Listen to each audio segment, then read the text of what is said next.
Hello everybody, welcome back to another episode of Vegan Proteins Muscles by Brussels Radio. My name's 𝐃𝐨𝐧'𝐭. And I'm Danny. And this is our 47th episode.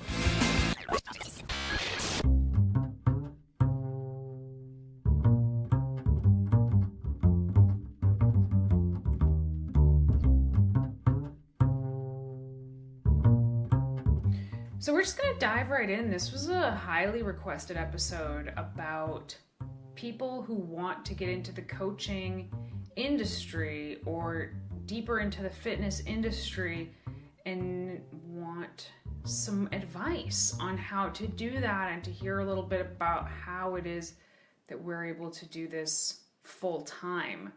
And it's something that I talk to my clients about almost every single day. I have so many clients who are themselves in the fitness industry, and it seems actually like that's a large portion of our audience is other vegan coaches or personal trainers or nutritionists, which is like really cool and super flattering. And if you're listening and you're in that industry, like, we see you, we have nothing but respect for you, and we're hoping that some of the insight that we can offer up on this podcast can be helpful to you. This has got to be one of my favorite topics right here, because it's pretty much like, how did we come to be with what we do with coaching, you know? I mean, you got a whole story to tell with that, and, you know, it's not as simple as, well, just know the information and give it to people and you're a coach. Like, it seems that way before you really start to dig into it, but you and I both know better, and I'm sure many of you out there understand that or are learning it now. Exactly. Yeah, so a lot of people say, hey, what certifications should I get? And I totally get it, because I remember when I first started this, that was super important to me, was getting like the right certifications, because I thought if I went through the right course, then I'd have the right knowledge at the end to help people. And do not misunderstand me. There are great certifications out there. And there are terrible certifications out there, and never, ever, ever forget that certification is a business in and of itself. And you're the client when you're signing up for them. But even the best course in the world isn't actually likely to arm you with the tools to do this job. And there's only one thing that will arm you with the tools to do this job, and that is experience.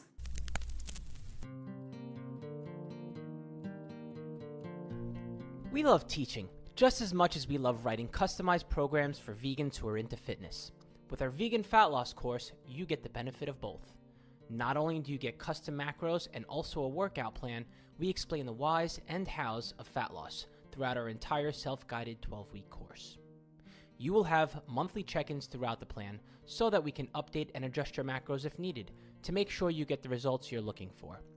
You'll receive exclusive access to our VIP area on VeganProteins.com, where you'll have access to our private menu planner and other tools. With a combination of self-guided curriculum, hands-on monthly updates, and access to our private coaching community, you'll be set up for success from the moment you sign up. If your goal is to learn all about how to efficiently lose fat on a vegan diet and apply it to your lifestyle, then this is the course for you. If you're interested in learning more about and signing up for our 12-week vegan fat loss course, you can visit VeganProteins.com or use the link in our show notes. Or you can submit a coaching inquiry by hitting the coaching tab on VeganProteins.com. Reach out anytime, as we always look forward to hearing from you. But it is important to get started and get your certifications.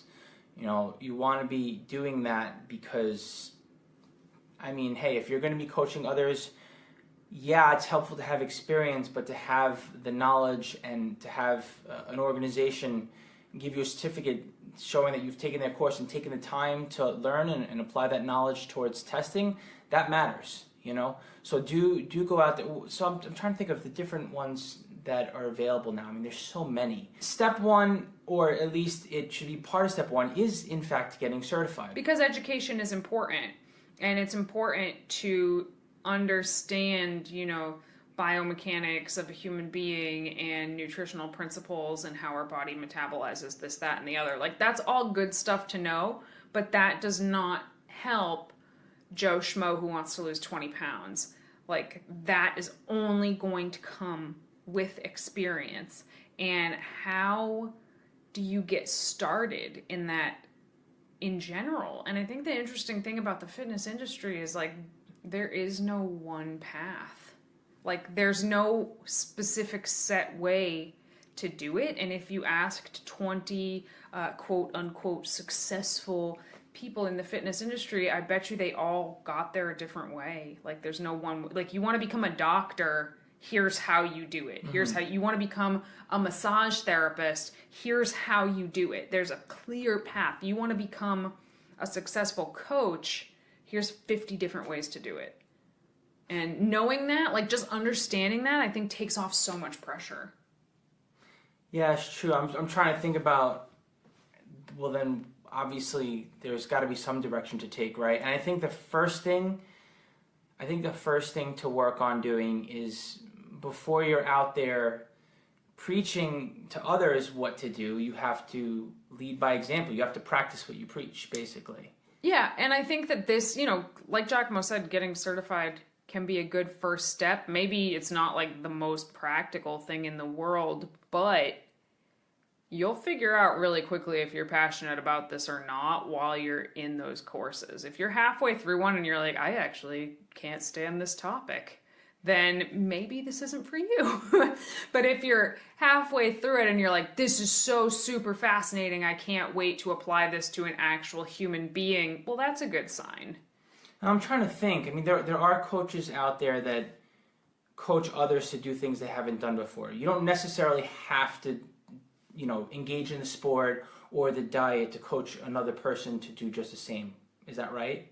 Yeah, and actually and I think maybe we have done this podcast episode. I don't know. This is probably my biggest pet peeve, is that people choose their coach based on the coach's accomplishments, and that's like legitimately one of the stupidest things I've ever heard. Yeah. Like, the coach of the Patriots could never outdo Tom Brady. That doesn't mean that he's not like an outstanding coach. I said that like I know anything about football. I don't actually know anything about football, but you get the point. Like, I've seen these coaches that coach these humongous national sports league teams, and it's like, they're not better at the sport than their athletes. They're just outstanding coaches. And maybe I'm biased here against you, and maybe I'm not. I'm not entirely sure, but I do believe that it's helpful to have some experience in the field as an individual before you coach others. Like, if you're going to coach someone in nutrition, you should have tried some of the things that you're going to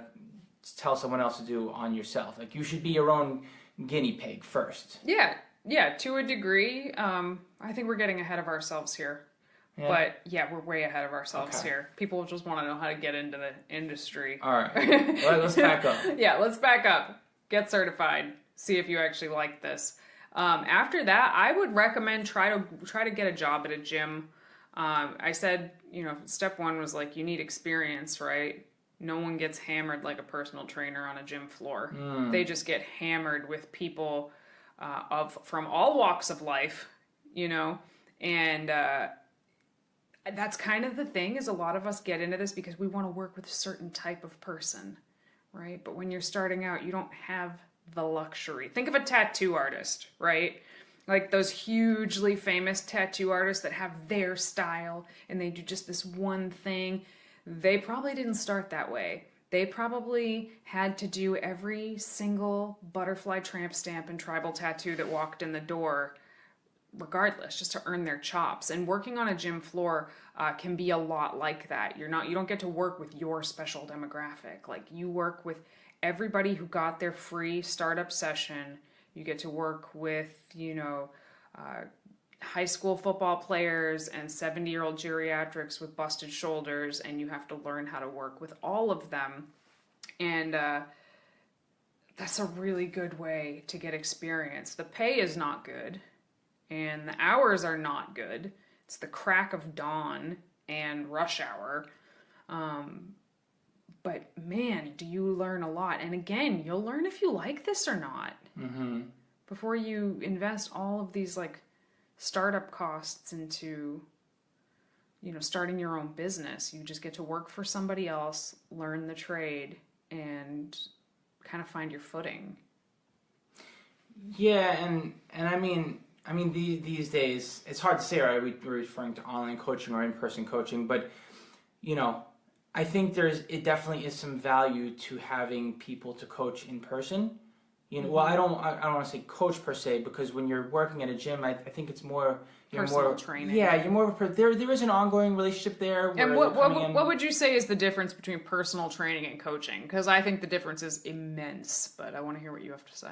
Oh yeah, I mean, this is just like a can of vegan gummy worms that you opened up, but I think when it comes to personal training, in my experience, because I have done this for years on end in gyms, you're with that person while you're there, and you give them your all during that session. And there is some in between where you're telling them what to do and they're coming back and they're accountable to you on your next session. But really, they're looking for someone that's going to put a pep in their step during that session.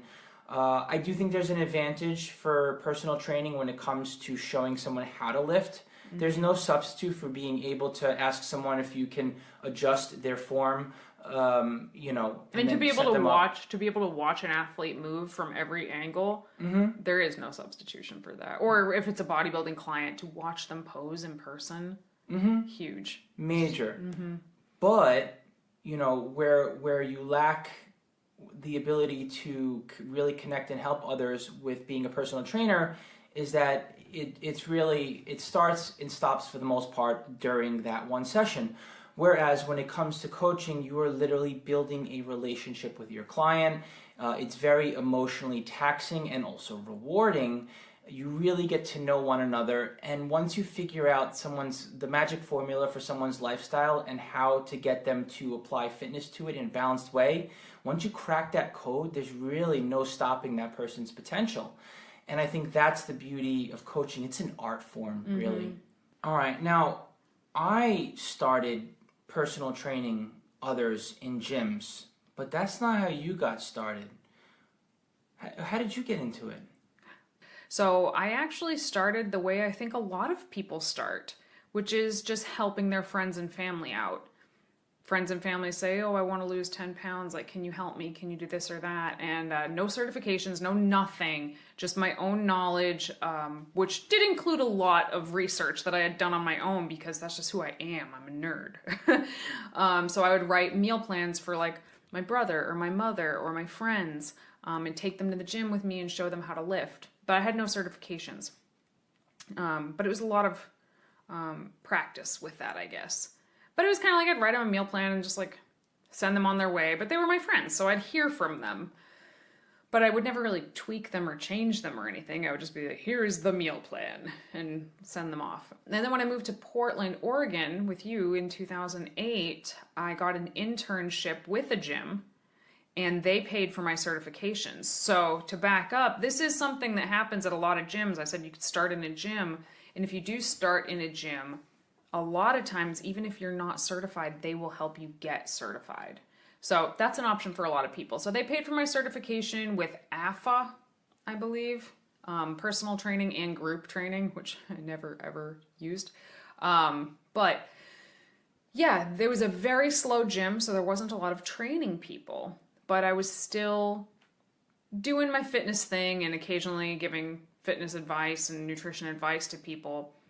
And then actually my good friend, Sarah Russert, second podcast in a row, we've mentioned her now, vegan bodybuilder, she reached out to me and said, I want to do a bodybuilding show.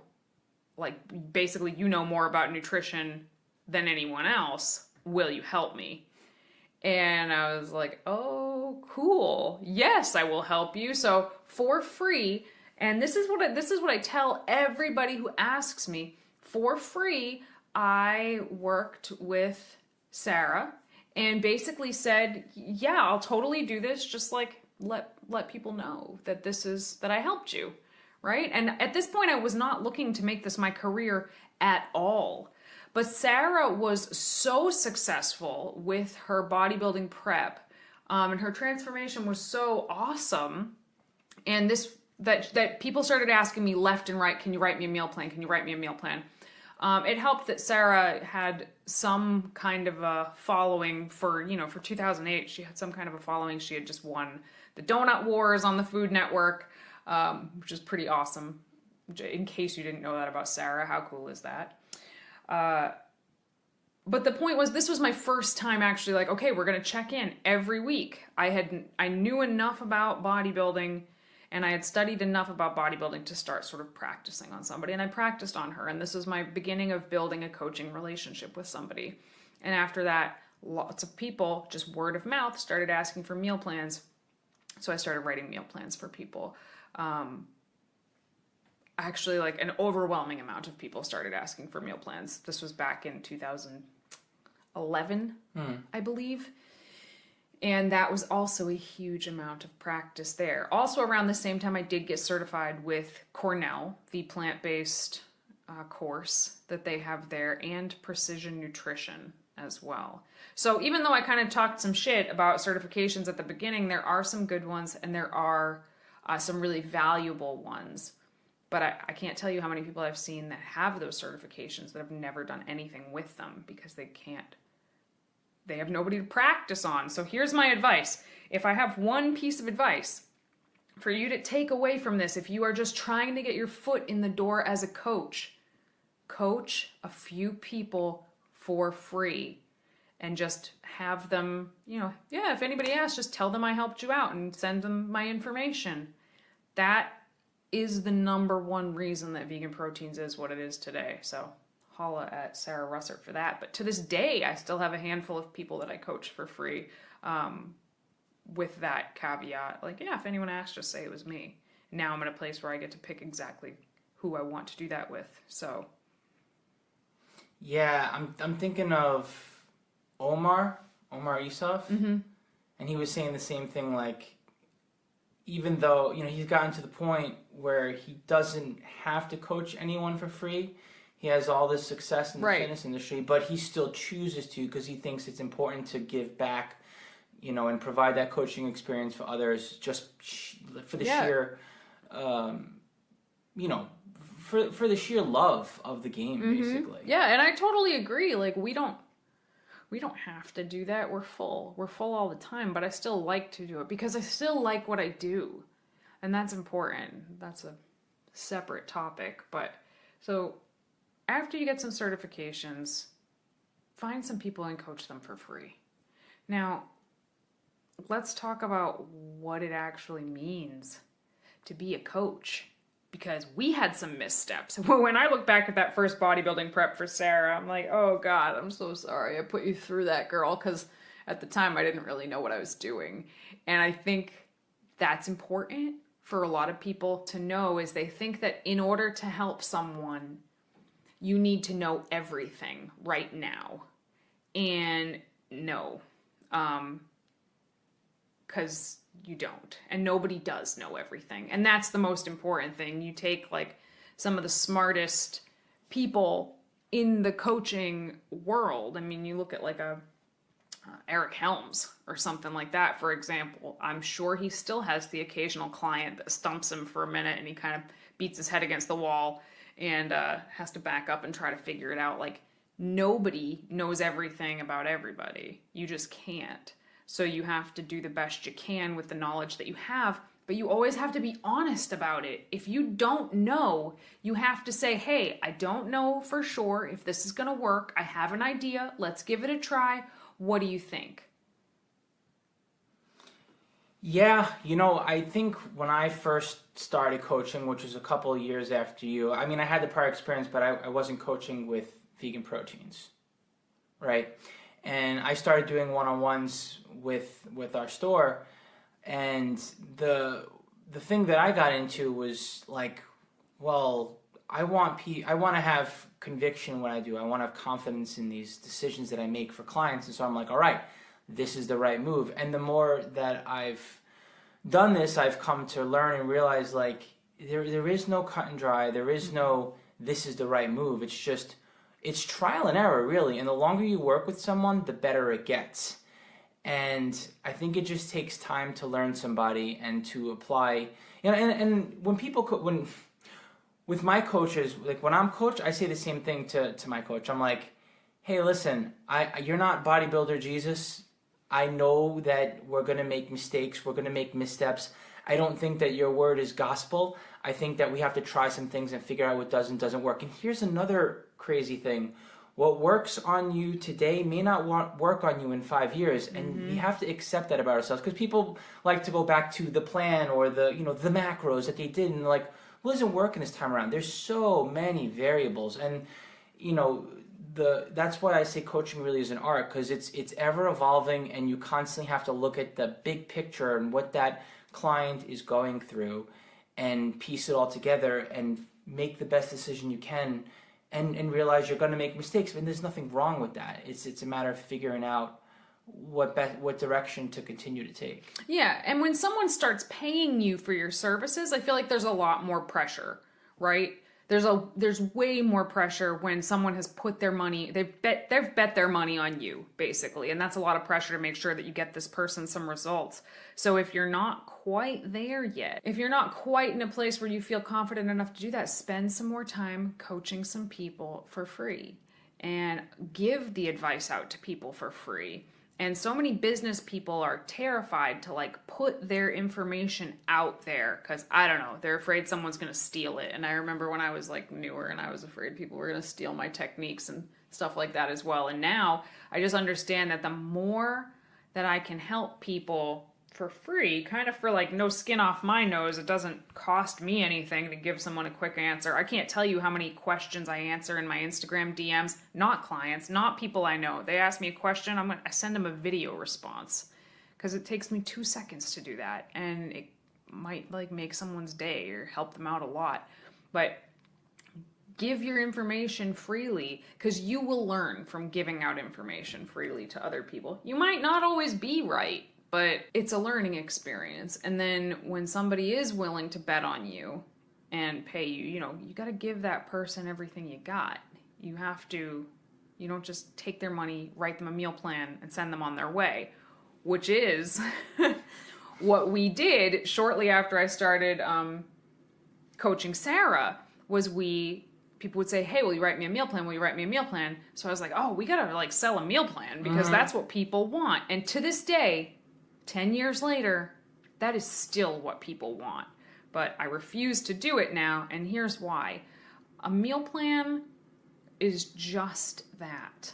It may work for somebody short term, but no one meal plan or no one set of macros even is going to work for somebody forever. At least with macros, you have some food flexibility.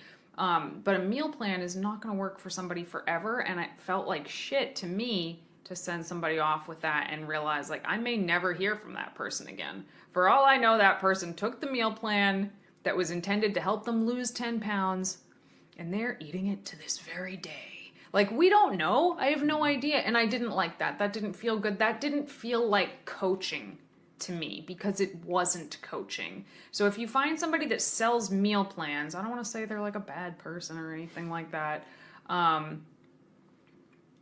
But it's a cash cow without a lot of work being put into it. Like, who's just trust me, it's kind of a cop-out moneymaker that is only going to help somebody for a really short period of time. That is not a coach. Somebody who writes meal plans only is not a coach. But being able to write meal plans is a skill that you need and you need to develop. Yep.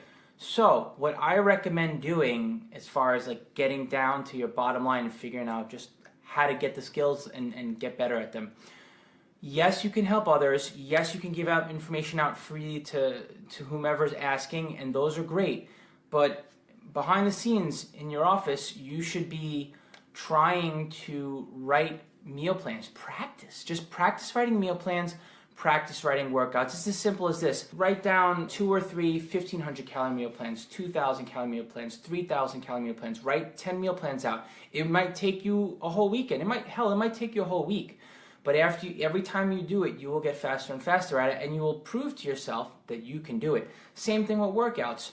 Write a 4-day split, write a 3-day split, write a 5-day split, write a workout for strength, a workout for hypertrophy, a mix of the two. have a little portfolio where you do these things on your own and you practice and you get better at it. So that way, when it's time to go live and help somebody, you don't panic. You know that you can do this.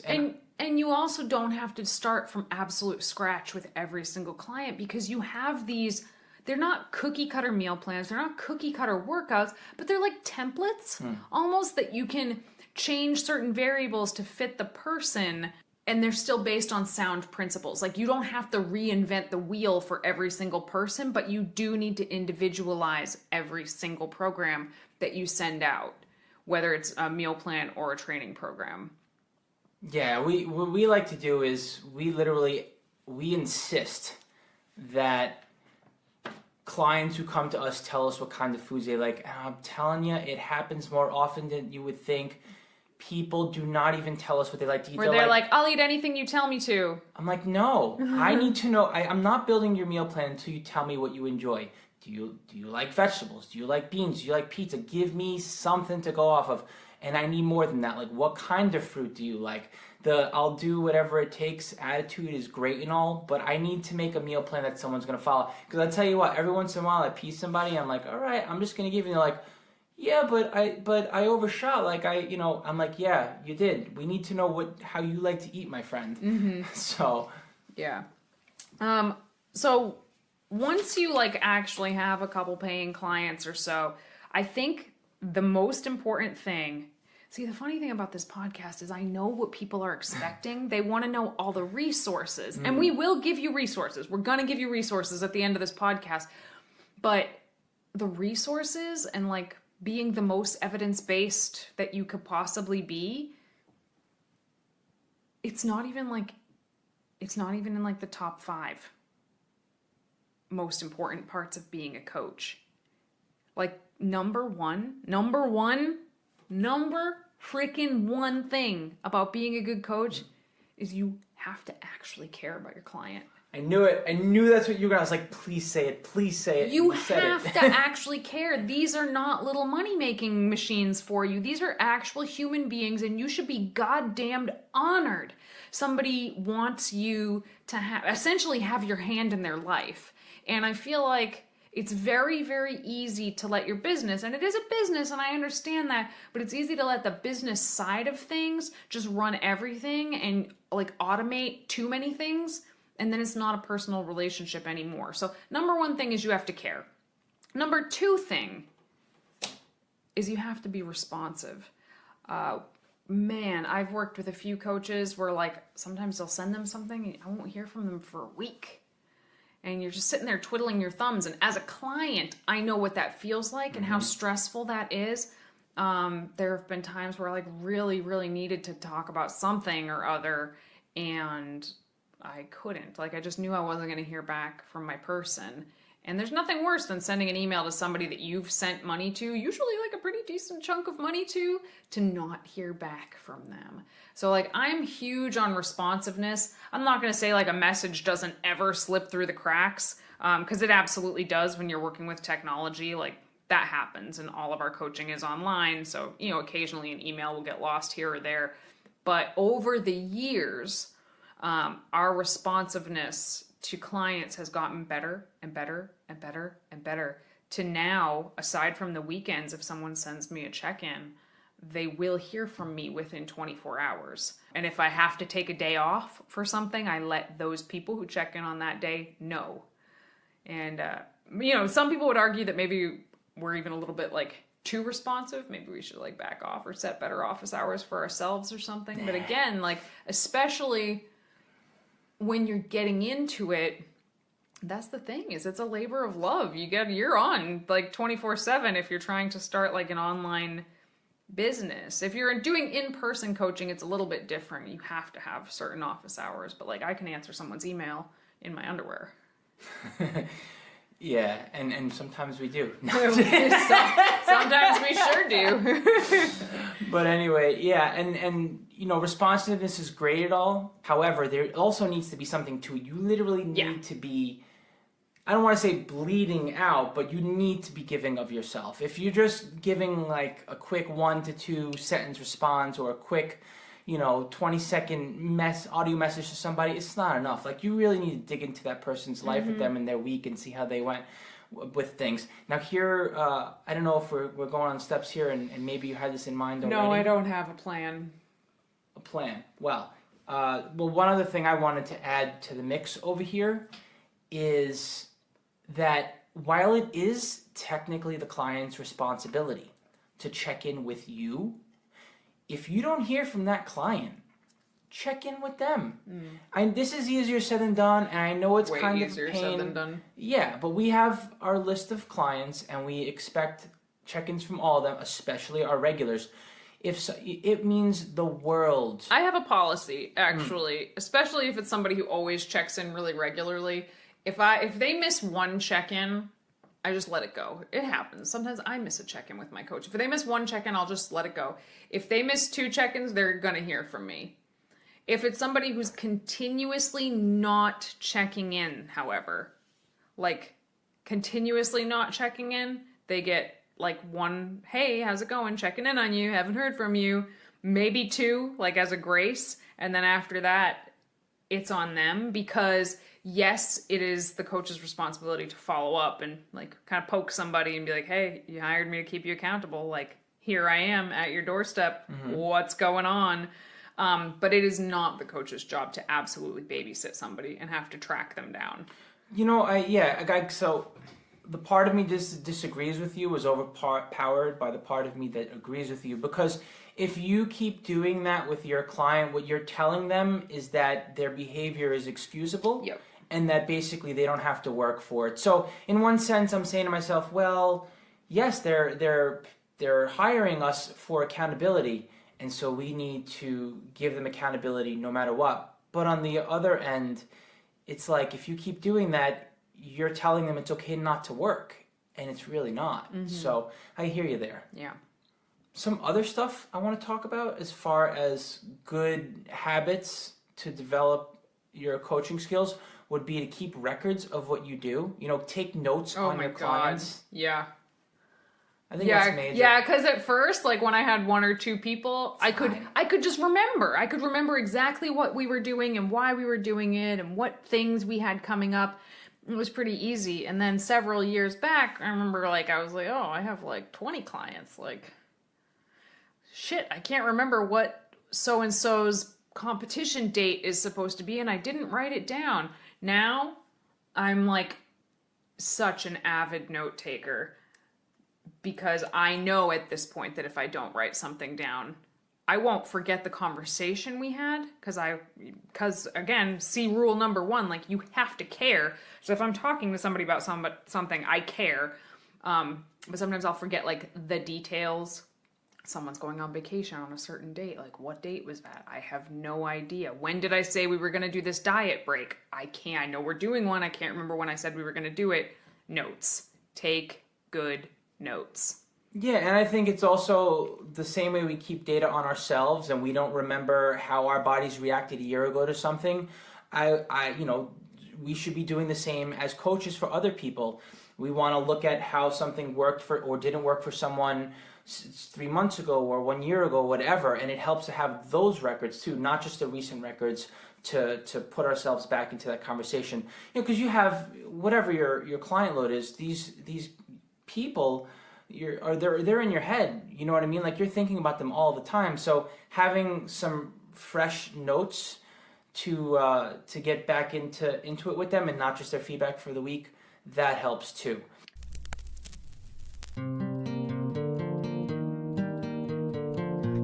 As a listener of this podcast, you're probably very interested in the science and the why behind why we do things in the gym and with nutrition the way that we do.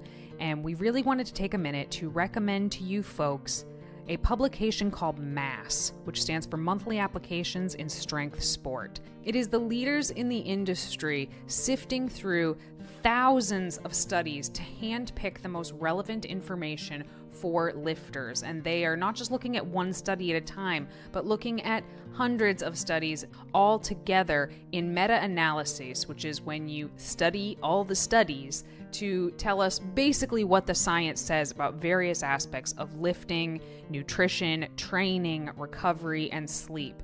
So if you're tired of wasting time reading a dozen of conflicting opinions about every facet of training and nutrition, but you don't have 40 free hours a month to keep up with the research for yourself, and you're serious about learning how to optimize your training, nutrition, and recovery practices for the best results, mass is the best investment that you can make. So it is one of my personal secret weapons of keeping up with the industry. If it's something you would like to check out, you can swipe down on this podcast if you're listening on iTunes and click episode notes, and there's a link right there to check it out, or you can go to bit.ly/VPMass to check out monthly applications in strength sport. So here's another thing that I think a good coach needs to do. They need to meet the client where they are. So if you start out working in a gym with all of the walks of life people, this gets pretty easy to get pretty good at, but you don't want to treat somebody with a ton of knowledge like they're a noob.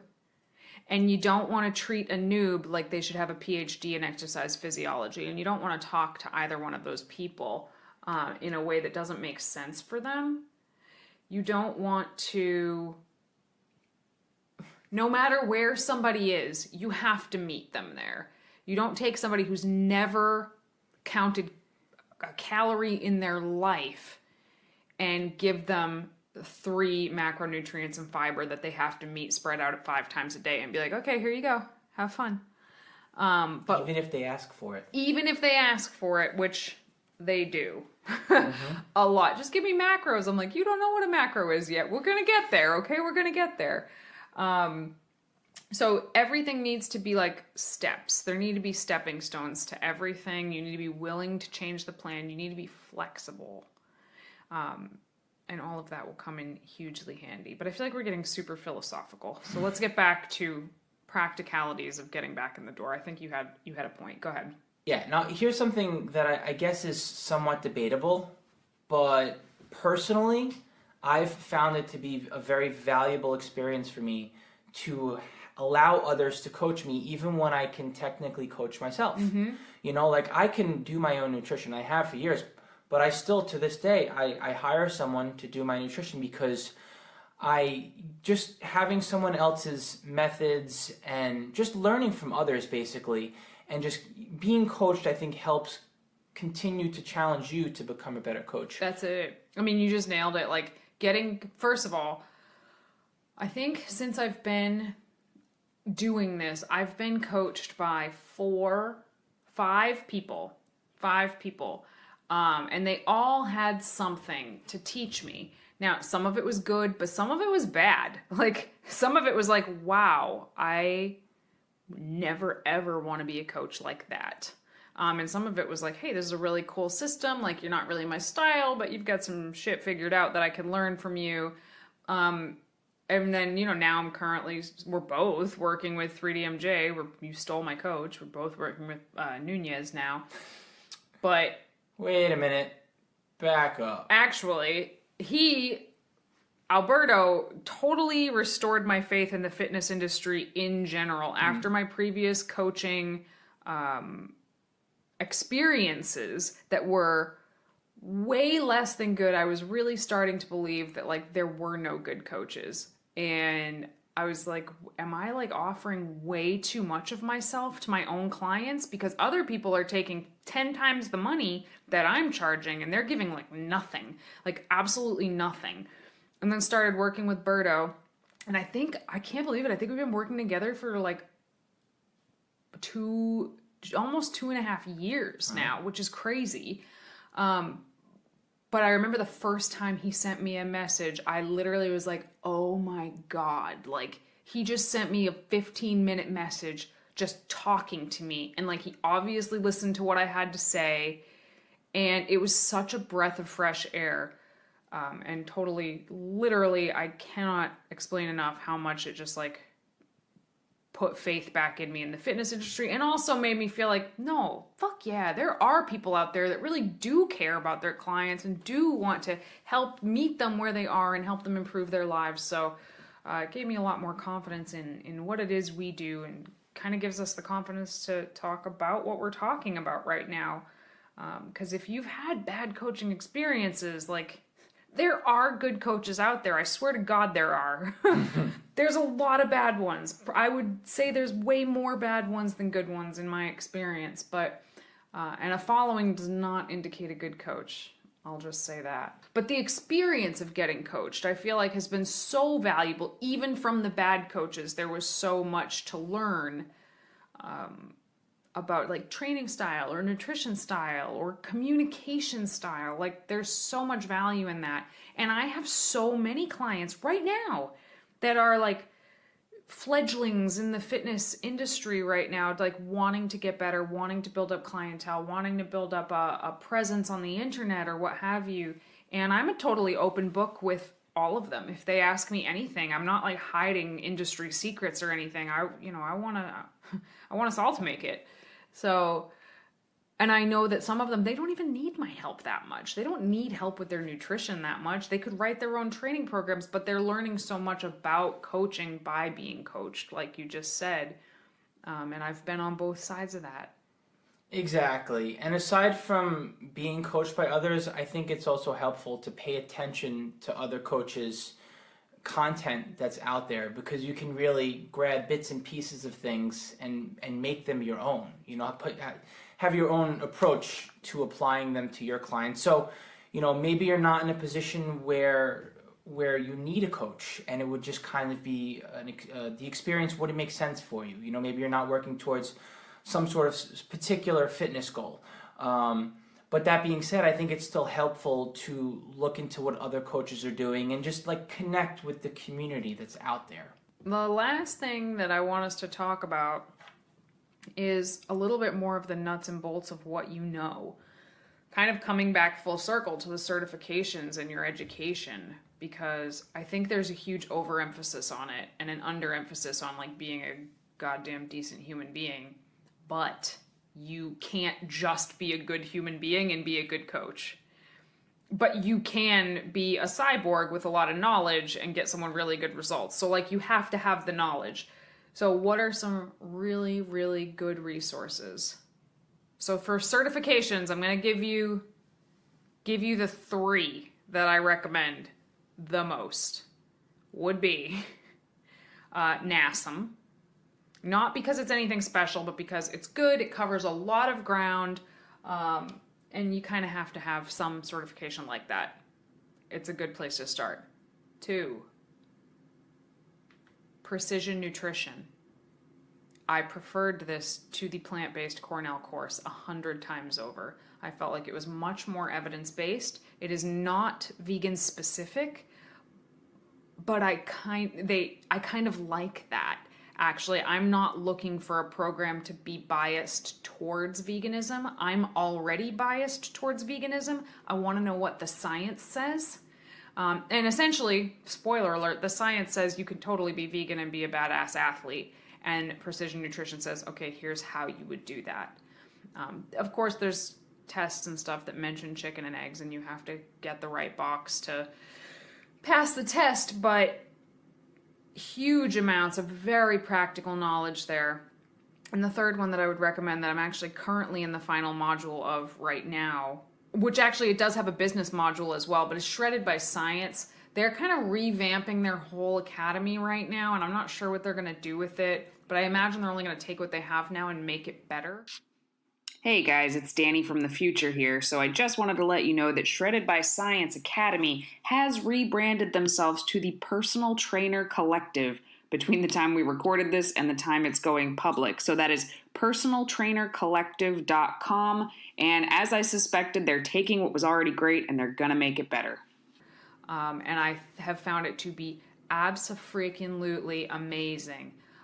Personally, I haven't learned a ton from it because I've been doing this for so long, but the way they have it packaged and explained for somebody who hasn't been in this industry for so long, I think this certification could, like, crush all the other certifications. So yeah, those are the certifications. But I also think on top of certifications, you have got to continue your education constantly. constantly. And as far as continuing education goes in our field, I honestly do not feel that there is anything better out there than monthly applications in strength sport, otherwise known as MASS. And we actually have a link in the show notes should you want to look into that. And basically, you get evidence-based research and reports on the most cutting-edge information out there. It's peer-reviewed meta-analyses written in layman's terms. So you don't have to be a scientist to understand this. But essentially, there's studies coming out all the time about, is it better to have 0.8 grams of protein per pound or 1.2? Or is it better to run before or after you lift? Like, there's so many studies coming out all the time, and we have these incredibly smart people. We have Mike Zourdos, Greg Nuckols, and Eric Helms, and they are the writers of this magazine. There's video versions, there's audio versions. It comes out every single month, and it's written in a way that you can actually understand. And I have been subscribed to this since before it even came out, and I read it religiously every single month, or I play the audios while I'm doing my cardio or what have you, but I always stay up on it. What I really respect is that it's objective as one can be, as a human who's just trying to learn through science. There's no funding bias involved in anything. Nope. These individuals have literally said, hey, this information that we gave you at this one point, like what the science said 5-10 years ago, was wrong. We were wrong. And you will see that there are people out there in the fitness industry that will not say they're wrong. Whether they're beholden to sponsorships or whether they just don't want to be wrong, that they refuse to keep up with the ever-changing information and findings that are out there. But this monthly publication is constantly looking at new information, old information, and testing it, and there's new information out there, and it's just such a valuable thing to consider keeping up to date with. And they did have 2 issues in the last few months that talked about the ideal vegan diets for bodybuilding. They had 2 articles in 2 separate issues about vegan bodybuilding diets, which I thought was just absolutely amazing. And I'll let you know, it was overall it was positive articles, which is pretty cool because these are not like vegan scientists here. If you guys want to check it out and you don't want to look at the show notes, the link is bit.ly/VPMass. So bit.ly/VPMass, and it's well worth the money.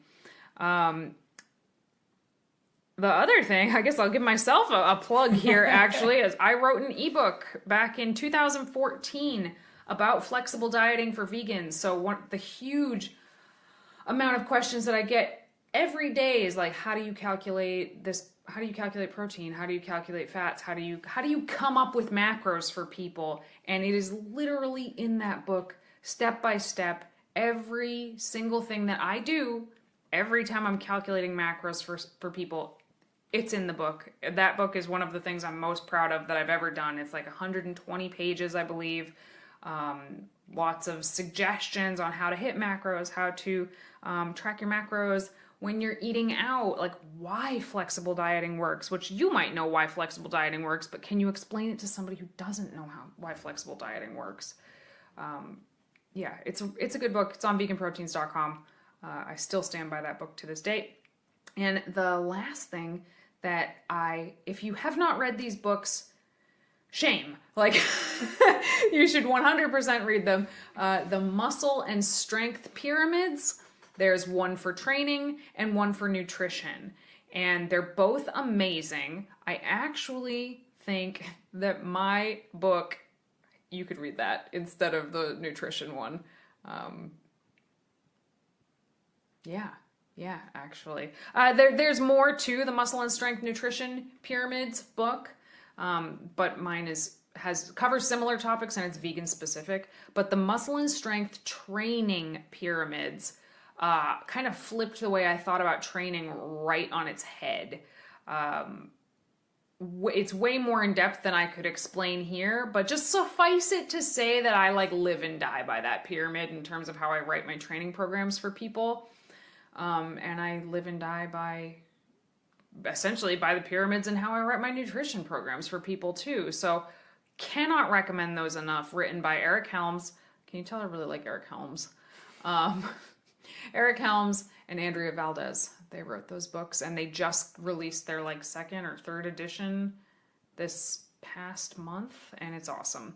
So yeah, I guess the takeaway here is like keep learning. There's just so much information out there, you know. Yeah, there's stuff out there that is well worth paying for.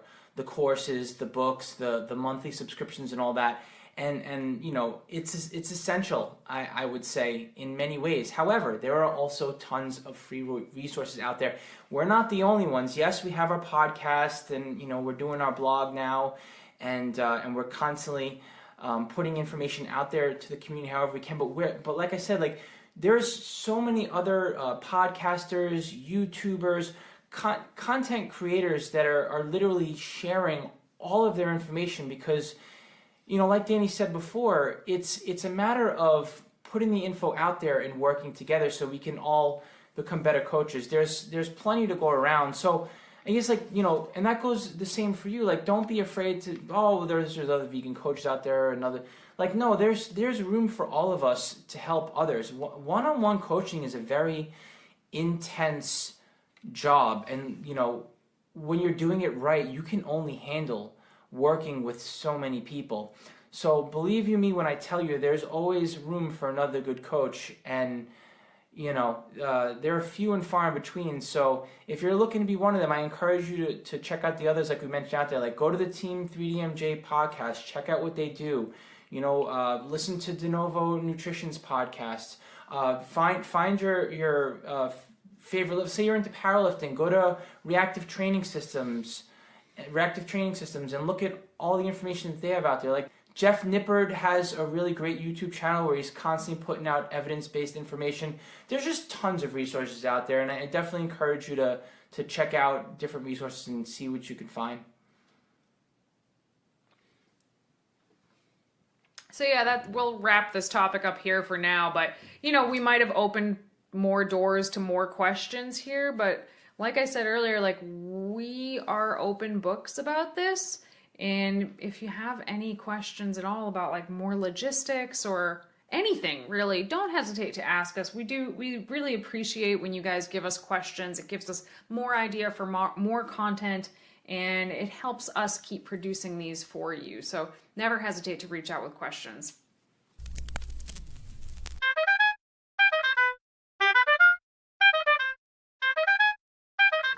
Speaking of questions, all right, we're going to move on to some questions here. This one is anonymous.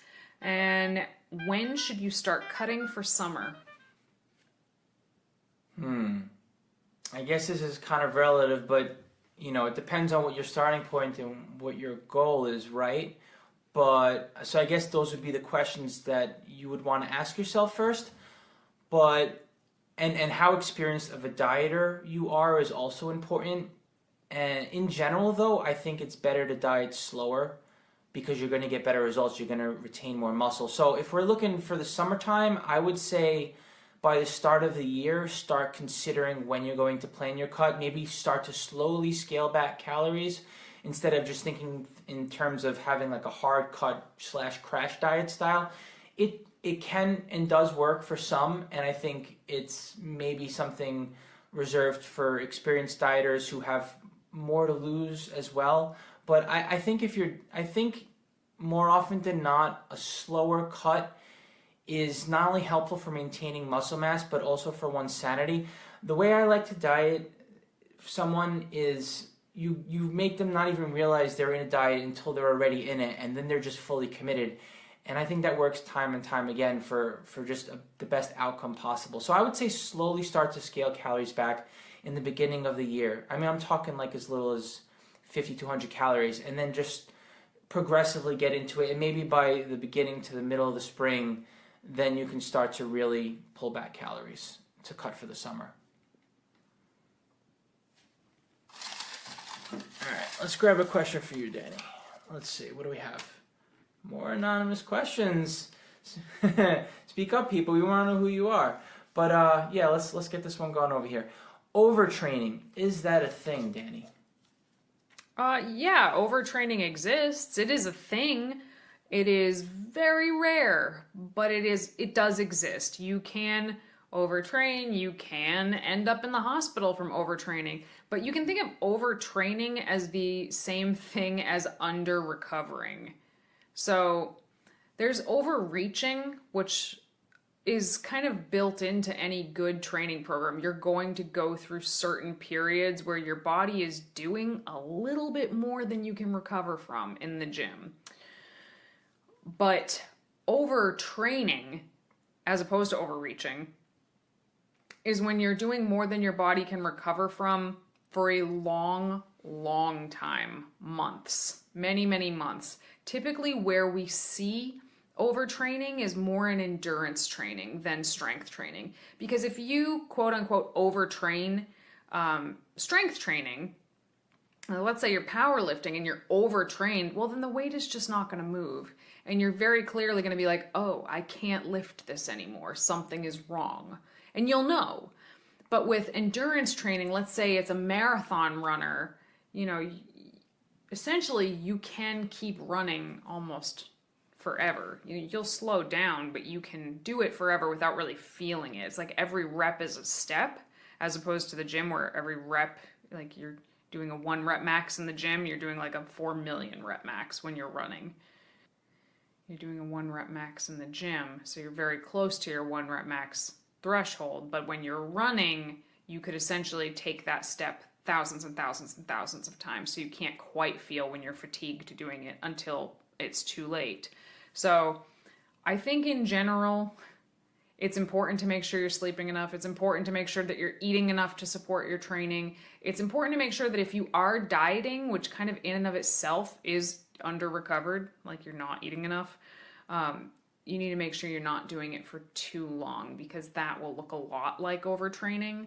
But as far as actually writing a training program that's going to beat you to death, you can do it, but you'll know. You'll know really fast if that's what's happening. So I think most people lifting in the gym may be training too much to see the progress they want to see. But that, I would call that overreaching. You're overreaching too much.